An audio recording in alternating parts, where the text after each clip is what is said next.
Revêtez-vous donc de toute l'armure de Dieu. Éphésiens 4,13 nous commande l'apôtre.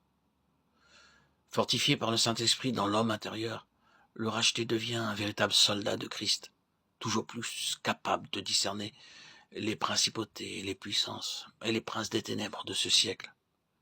Il apprend que le prince de la puissance de l'air dispose de forces invisibles pour attaquer l'enfant de Dieu, qu'il a accès dans la pensée et le cœur des hommes et peut les amener à leur insu à faire sa volonté. Christ a vaincu sur la croix ces légions d'esprits du mal. Mais vous qui êtes unis à Christ, vous devez les vaincre à votre tour.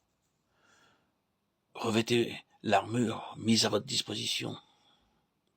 Le Christ n'a pas triomphé au prix de sa vie pour que vous vous endormiez sur sa victoire. À votre tour, sachez vaincre comme il a vaincu, si vous voulez partager son trône. Lorsque nous avons appris le secret de la victoire et que nous sommes sortis de nous-mêmes pour nous réfugier en Christ, l'ennemi envoie contre nous toutes ses légions, les unes après les autres, pour essayer de nous en déloger. Il est nécessaire de vérifier alors si nous avons bien revêtu toute l'armure de Dieu.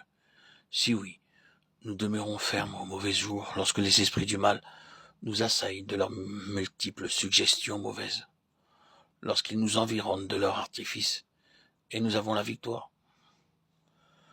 Toute l'armure de Dieu, c'est notre Seigneur lui-même qui est cette armure.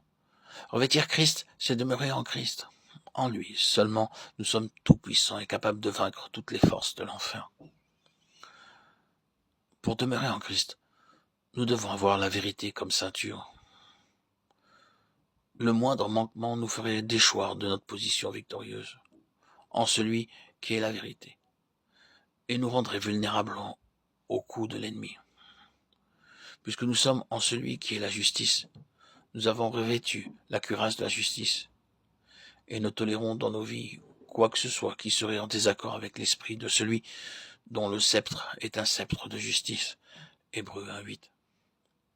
Appartenant au Seigneur, nous sommes désormais les joyeux messagers de la bonne nouvelle. C'est pour servir que nous sommes sauvés. Obéissons avec promptitude aux indications de l'Esprit, de peur de donner une occasion favorable à l'ennemi. S'il attaque, s'il décoche contre nous ses dards acérés, ses traits enflammés, levons le bouclier de la foi et surtout gardons le casque du salut, de peur qu'il ne pénètre nos pensées et qu'il ne nous séduise comme il le fit pour Ève et nous détourne de la simplicité de la foi en Christ. 2 Corinthiens 11,3. Par-dessus tout, faisons un fidèle usage de l'épée de l'Esprit qui est la parole de Dieu. Âme vivante, puissante, plus aiguë qu'une épée à deux tranchants, celle dont se servit le Christ lors de la tentation et à laquelle l'ennemi ne peut résister. Enfin, soyons en relation continuelle avec notre Seigneur, lui parlant tout temps, toute saison, priant tout lieu par l'Esprit. Éphésiens 6,18. Ainsi, équipés, nous sommes invincibles, mais plus que vainqueurs par celui qui nous a aimés.